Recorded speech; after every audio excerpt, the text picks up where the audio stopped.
एक छोटे से पुराने घर में सुरेश अपनी बहन खुशी के साथ रहता था। सुरेश बहुत ही मेहनती और ईमानदार था। उसकी एक छोटी सी चाय की दुकान थी।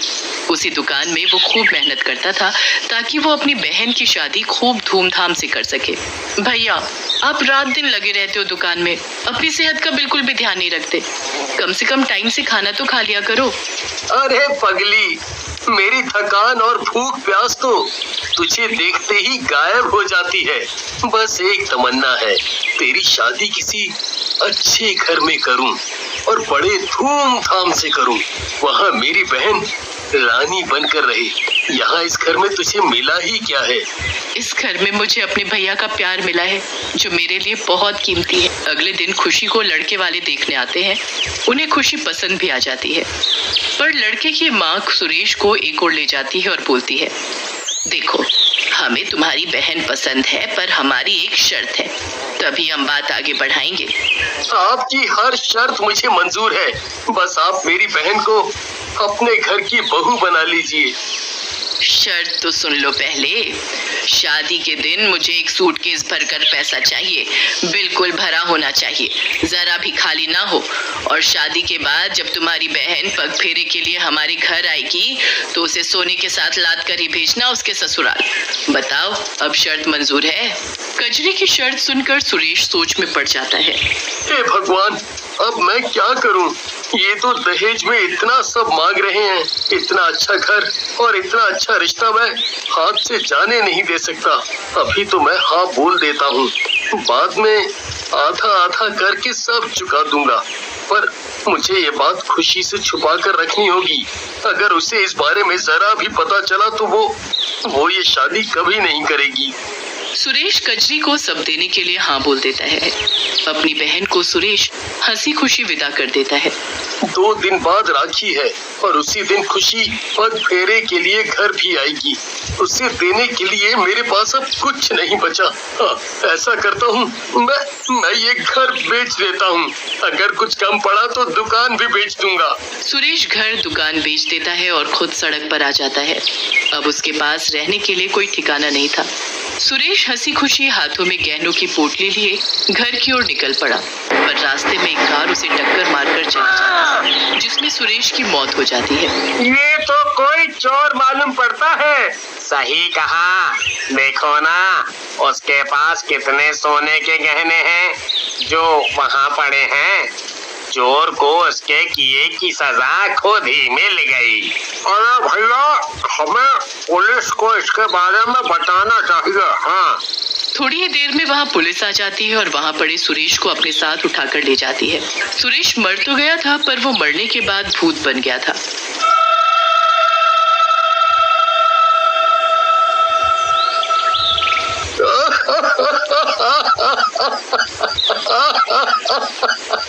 मौत भी कैसी मिली है।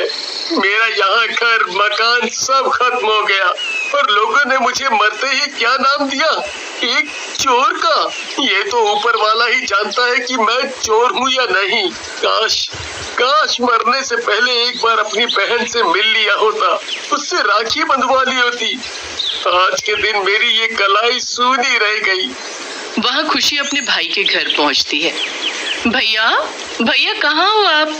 देखो, मैं आ गई। अरे खुशी, किससे आवाज लगा रही हो? यहाँ तुम्हारा कोई भैया नहीं है। भैया नहीं है? आज के दिन वो कहाँ जा सकते हैं? तुम्हें पता नहीं है कि तुम्हारा भैया एक चोर है? चोरी करके भाग रहा था तो गाड़ी के नीचे आने से मर गया। नहीं, ऐसा मत बोलो। मेरे भैया चोर नहीं हो सकते। वो कभी चोरी नहीं कर सकते। वो तो कितने ईमानदार थे। भैया आप कहाँ हो? देखो, तुम्हारी बहन तुम्हें राखी बांधने आई है। आप सब झूठ बोल रहे हो। मैं तुम्हारी बातों पर यकीन नहीं कर सकती। मेरे भैया नहीं मर सकते। मैं आ रही हूँ भैया। हाथ में राखी और आंखों में आंसू लिए खुशी निकल पड़ती है सड़कों पर अपने भैया को ढूंढने। सड़क के बीचों बीच आते ही उसकी भी वैसे ही मौत हो जाती है जैसे उसके भाई की हुई थी। मरते ही वो चुड़ैल बन जाती है। मैंने तो हर राखी पर अपने भैया की लंबी उम्र की प्रार्थना की थी, फिर क्यों वो मुझे छोड़कर चले गए? भैया, अगर आप इस दुनिया में वाकई नहीं हो तो देखो, मैंने भी इस दुनिया को अलविदा कर दिया है। मैं भी मर चुकी हूँ। आपके बिना मैं कैसे जी सकती हूँ। खुशी अब एक चुड़ैल बन चुकी थी और सुरेश भूत, पर दोनों को ही पता नहीं था कि वो दोनों भूत और चुड़ैल बन चुके हैं। खुशी जरूर आई होगी मुझसे मिलने घर, मुझे राखी बांधने। मेरे घर ना मिलने से शायद वो वापस चली गई हो। उसे कितना बुरा लग रहा होगा आज मेरे घर ना मिलने से। एक बार खुशी को देख लूं बस, फिर कहीं दूर दूर चला जाऊंगा, हमेशा हमेशा के लिए। खुशी कहीं दिखाई क्यों नहीं देती? अब तो शाम होने को आई है, उसे तो अब तक वापस आ जाना चाहिए था। आखिर कहाँ गई होगी? घर में और कोई भी नहीं दिख रहा, सब कहाँ गए? भूत अपनी बहन को उसके ससुराल ढूंढ रहा था। वहाँ चुड़ैल अपने भैया के घर पहुँचती है और जमुना दास को वहाँ देखकर बहुत आग बबूला होती है। ये कौन है और मेरे भैया के घर में क्या कर रहा है? अभी बताती हूँ इसे। कौन है तू और यहाँ क्या कर रहा है? चुड़ैल, मैंने कुछ नहीं किया, मुझे छोड़ दो भाई, मुझे छोड़ दो। इस घर में क्या कर रहा है तू? निकल यहाँ से। ये घर अब मेरा है। मैंने इस घर की पूरी कीमत दी है भाई। क्या? इसका मतलब ये घर बिक चुका है, पर क्यों? मुझे क्या पता, जिसने मुझे ये घर बेचा है उसी से जाकर पूछो और मुझे जाने दो। चुड़ैल बहुत गहरी सोच में पड़ जाती है कि आखिर उसके भैया ये घर क्यों बेचेंगे। वो सोचते सोचते जा ही रही होती है कि रास्ते में उसे एक गरीब बच्चा रोता हुआ दिखाई देता है। चुड़ैल उससे जाकर पूछने लगती है, क्यों रो रहे हो और तुम्हारा घर कहाँ है? तुम चुड़ैल हो, मुझे खा जाओगी, कोई बचाओ बचाओ। शांत रहो बच्चे, मैं तुम्हें कुछ नहीं करूँगी।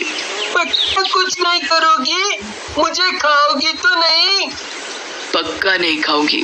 अब बताओ क्या बात है?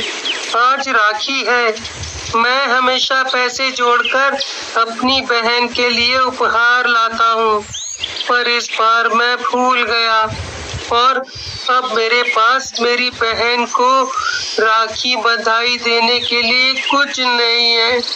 मैं अपनी बहन को बहुत प्यार करता हूँ। तुम अपनी बहन को बहुत प्यार करते हो ना, और तुम्हारी बहन तुम्हें, इसलिए आज तुम राखी बंधाई पर अपनी बहन को ढेर आशीर्वाद देना, उसे हमेशा खुश रखने का। देखना, उससे अच्छा उपहार उसके लिए हो ही नहीं सकता। सच में? वो खुश हो जाएगी? हाँ, मैं ऐसा ही करूँगा। तुम्हारा बहुत बहुत शुक्रिया। अब मैं चलता हूँ। एक बहन के लिए इससे अच्छा उपहार हो ही नहीं सकता। भैया आप कहाँ हैं? शाम ढलने को आई पर आप मुझे कहीं नहीं दिखे। चुड़ैल हार कर अपने ससुराल की तरफ जा ही रही होती है कि उसे घर के बाहर एक भूत खिड़की से झांकता हुआ दिखाई देता है। ये तो कोई भूत मालूम पड़ता है, पर ये मेरे घर की खिड़की से क्या झांक कर देख रहा है? अभी बताती हूँ। ए भूत, तू यहाँ क्या कर रहा है? देख, मैं तुझसे डरने वाली नहीं, इसलिए तू यहाँ से चुपचाप चला जा। चला जाऊंगा, बस एक बार अपनी बहन को देख लूं, फिर हमेशा हमेशा के लिए चला जाऊंगा। तुम्हारी बहन यहाँ रहती है क्या? कौन है तुम्हारी बहन? बताओ जल्दी। खुशी, मेरी बहन का नाम खुशी है। मैं कितना बदकिस्मत हूँ जो आज के दिन अपनी बहन से राखी नहीं बंधवा पाया। खुशी सब बता देती है कि वो एक चुड़ैल कैसे बनी, और भूत भी बता देता है कि वो कैसे मरा। दोनों घर के बाहर खड़े होकर बात कर ही रहे होते हैं कि तभी चुड़ैल अपनी सास को बात करते हुए सुन लेती है कि उसने खुशी की शादी में उसके भाई से ढेर सारा सोना मांगा था। उसी शर्त को पूरा करने के लिए उसके भाई ने घर दुकान सब बेच दी। मुझे माफ कर देना खुशी, मैं इस बारे में तुम्हें कुछ नहीं बताना चाहता था। भैया, पूरी दुनिया में तुमसे अच्छा भाई कोई हो ही नहीं सकता। चुड़ैल अपने भैया को राखी बांधती है और इस तरह दोनों का राखी का त्योहार पूरा हो जाता है।